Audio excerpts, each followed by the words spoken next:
Very good evening, friends. Welcome to my channel, that is Samadhan ICS. My name is Virender. I welcome all of you to my channel Samadhan ICS. So today I am going to start with the very new and very fresh topic of Carnatic War. There are the three important wars, the series of Carnatic War 1, 2 and 3 that I will be discussing in the coming lectures also. But before starting that, let's revise what we have discussed earlier. We started with the Portuguese, how they came to India, what were their initial policies and how they got declined. Then we have discussed about the Dutch people, how they came to India, what were the policy and how and why they declined. And the same we have discussed about the English people, how they came to India and what were their policy. But they never got declined in India, but they remained in India for next 200 years. And after Britishers, the another colony that came to India, that were the French. In the previous lecture, we have discussed what were the reason, like how they come to understand that now we have to make a government company, and they came to India initially and let us settle a very important city in India, that's the Pondicherry and or we can say Puducherry. Very four important ports they are still here in India, that is been established by the this French people only. And now very important topic, that's a Carnatic War. It's very important topic not only from the UPSC ICS perspective point of view, but also from the other exams if you are preparing for any exam of SSC or something like that, because there are the number of facts that has been covered in all these three wars, 1, 2 and 3 of Carnatic Wars. So a number of facts has been covered. That's why it may be somehow confusing if you want to understand the very much background of that. So I request you kindly pay attention and start making notes along with the video. Okay, so let's start it. First, that's a Carnatic War that was started in 1746 to 1748. Before that, French people came to India, and for further information, you can watch my earlier video. You may understand that. So, what was the reason of the war? See, at that time, I told you in the previous video also, the empire of Mughals that got declined, because after this person Aurangzeb, there were only few emperor they came to India, but they were not like there a number of emperor came to India, but they were not very much what I will say effective one. Although there was a emperor, his name was Farooq Farooq Shayar. He was somehow effective, but not after, not even a single emperor. Even Akbar II came to India, but he was not at all very much influential for Indian any kind of practices of kingdom. So that's why the decline of Mughals had started, we can say, after Aurangzeb, and that created a hollowness in India. Because of decline of Mughals, it created hollowness in India, and because of that hollowness, because it's the natural theory. If there is something vacuum, something is need to be filled into that. So because of that hollowness, everybody want the main throne of India. So there was a regular battle, regular small battle, regular small treaties, regular small regular secret treaties were there. So there was dispute among the local kings and the outsider. Let's say Englishers and the Dutch. Let's say Englishers and the French. Let's say Englishers and the Portuguese. Initially, and then Englishers and the Dutch after that. And there is a dispute among the local kings.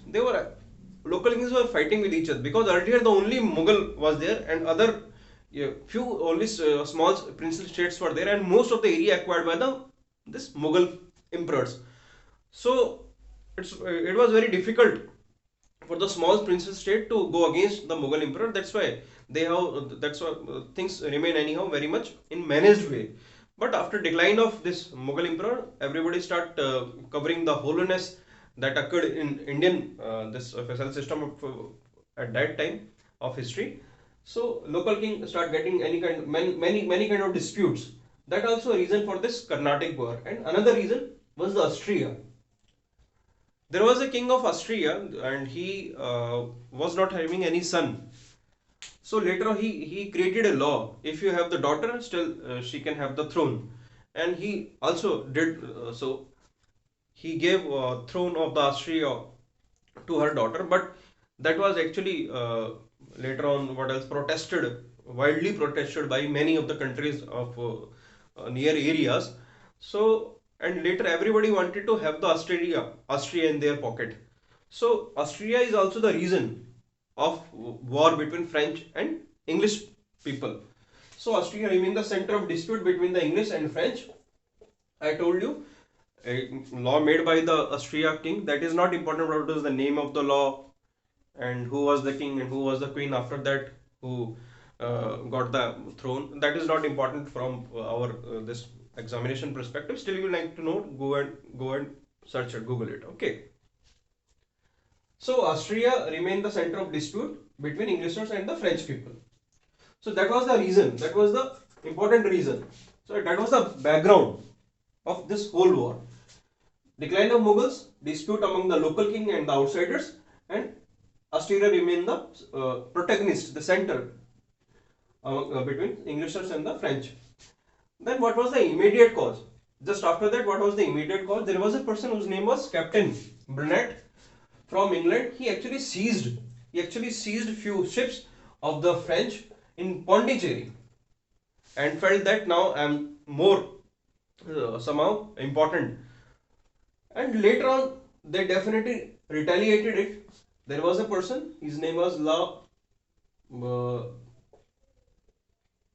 Bourdonnais. He was the admiral from the Mauritius. He came to India. Actually, Mauritius was also the colony of French at that time. So he came to India and he retaliated whatever siege has done by the French people.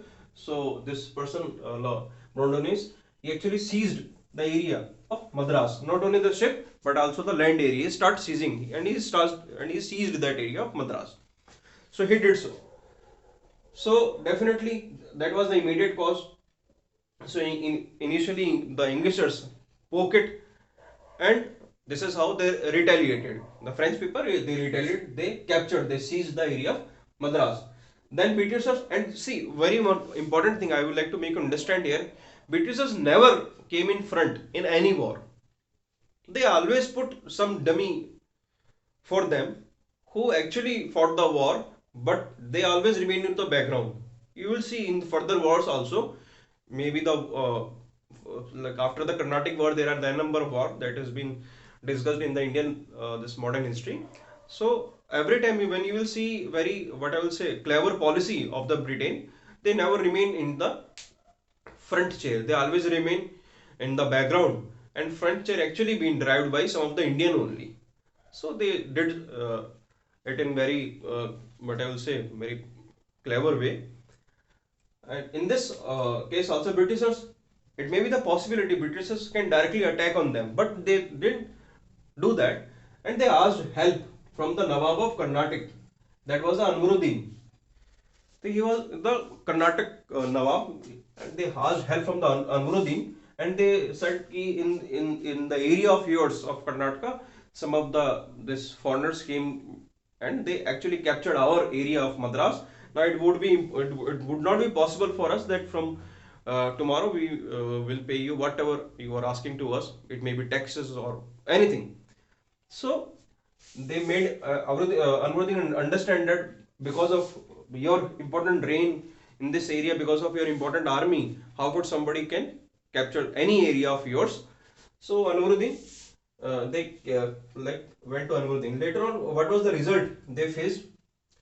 Anwaruddin ordered Dupliex. Now this is a very important name. I request to kindly keep it in mind, because in further there is only one very important, what I would say, governor of French who came to India and remained very much into the history of India.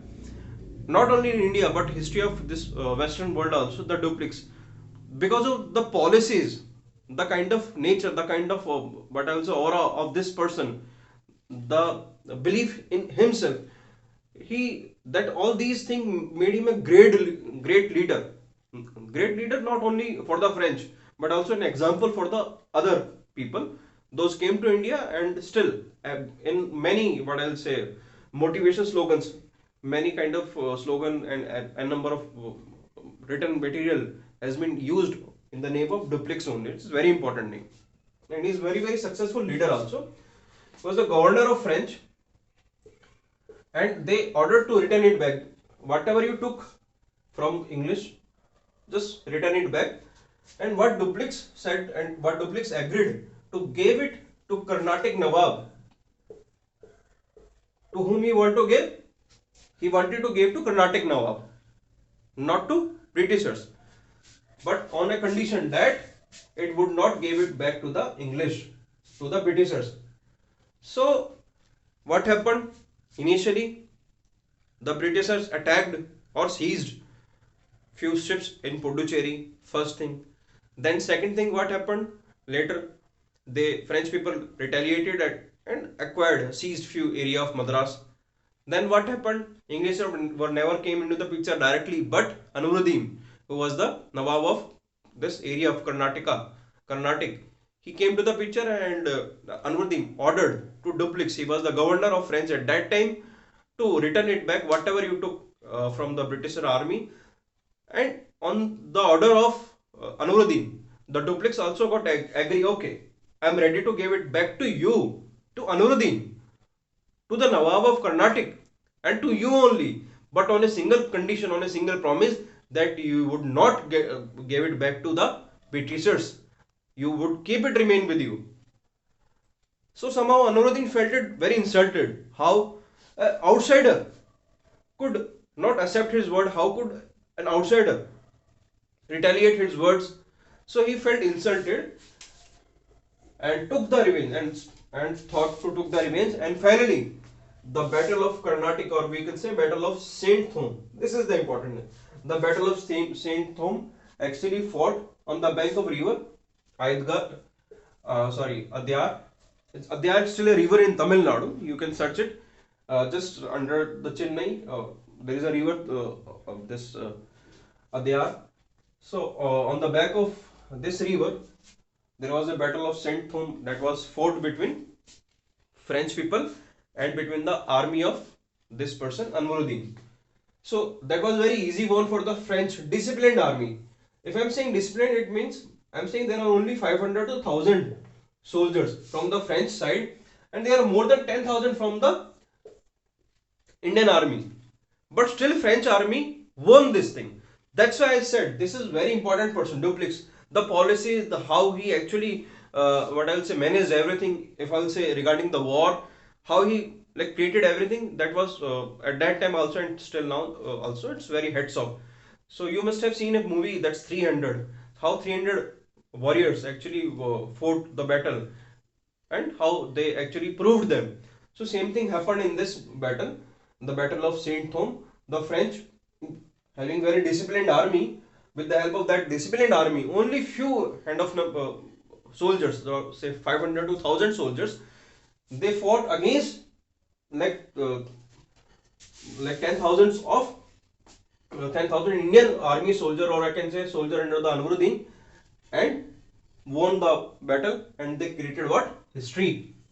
Very important. They created the history. So now actually the whole picture came in the favor of French. Earlier they were ready to give it to Anuruddin, then Anuruddin rejected the proposal given by the Dupliex. Then Anuruddin and the Dupliex, they again fought a battle. Definitely, if Anuruddin was there into the picture, Britishers were definitely supporting Anuruddin only. So later on, Anuruddin got defeated, and again the area of this Madras captured by the French people, by the French army. But there was a treaty of Aix La Chapelle, or this is the name of the city, Aachen. Aachen is a city on the tripartite boundary, Netherlands, Belgium, and Germany. Belgium and Germany. It's a place in Germany itself. In Germany itself, Aachen. So in this place there is a treaty occurred between French and English people. And what was the cause of the treaty? The cause of the treaty: all colonies back to the owner. Whatever the colony is captured by some other colonial, that colony will be granted back to the owner, original owner, whosoever is there. So under that term and treaty, Englishers got what they have lost and French got what they have lost, and same thing happened. So French gave up gave up Madras and gave it to English people. But in return, what they got? They also got their territories in North America. Few territory that has been captured by the Britishers in North America. Those were territory of French. So they got it back.